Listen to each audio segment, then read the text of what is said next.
कर्ज़ वापस न करण तां समाजी तंज़ीम जे मुलाज़िमनि जो जोही तहलके इस्पताल में दाख़िल थी इस्पताल जे मुलाज़िम खे मारकुट।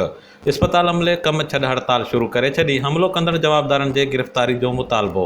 जोही जे तहलके इस्पताल में पटेवाले जी नौकरी कंदड़ मुलाज़िम मंज़ूर मस्तोई खे जोही जे समाजी तंज़ीम जे मुलाज़िमनि इस्पताल में दाख़िल थी खेसि मारकुट करे सख़्त तशद्दुद जो निशानो बणाए फ़रार थी विया। समाजी तंज़ीम जे मुलाज़िमनि जे अहिड़े अमल ख़िलाफ़ तहलके इस्पताल जे अमले कम छॾ हड़ताल शुरू करे इस्पताल अंदरि हमलो करे मुलाज़िम खे मारकुट कंदड़ जवाबदारनि जे गिरफ़्तारी जो मुतालबो कयो। इन मौक़े ते एहतजाज कंदड़ मुलाज़िमनि मंज़ूर शाहानी, अली नवाज़ लुंड, बशीर सुमरो, अहसान लेगारी समेत ॿियनि सहाफ़ियुनि आॾो दाहींदे चयो त जोही में कर्ज़ ॾींदड़ समाजी तंज़ीम जे मुलाज़िमनि पारां कर्ज़ वापस न करण जो जवाज़ ॼाणाए इस्पताल में दाख़िल थी इस्पताल जे मुलाज़िम मंज़ूर मस्तोई खे मारकुट करे सख़्त तशद्दुद जो निशानो बणायो आहे। हुननि मुतालबो कंदे चयो त इस्पताल अंदरि दाख़िल थी मुलाज़िम खे मारकुट कंदड़ जवाबदारनि खे गिरफ़्तार करे इंसाफ़ फ़राहम कयो वञे। ॿी सूरत में कम छॾ हड़ताल जारी रखियो वेंदो। Amar Lashari, Kawish digital media reporting team, जोही।